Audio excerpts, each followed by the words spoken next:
Сначала делается схема области, потом делаются схемы районов, потом генеральные планы городов.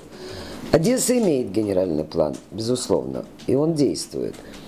Но так как была утверждена концепция генерального плана, ну, вам это все известно, Наполову это очень выводит из состояния равновесия, вот это она все время требует отменить это решение.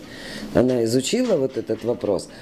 Так вот, Одесса вполне может жить по генеральному плану, который существует, утвержденный, старый.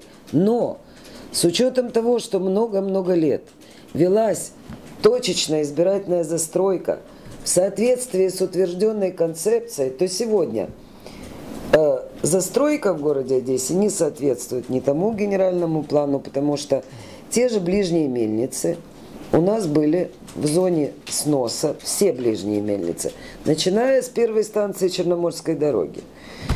И там должна была быть багатоповерхова жила забудова. Точка. Сегодня мы сохранили частный сектор. Ну, мы сохранили, ну, мы, наверное, мы, потому что я там тоже работала 18 лет. Руководство города, как хотите это можно назвать. Но ведь основные проблемы не решены.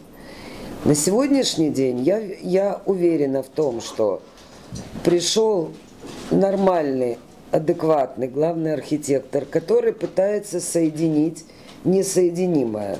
У него получается, я вам должна сказать. Ну, не на все 100%, но 50%.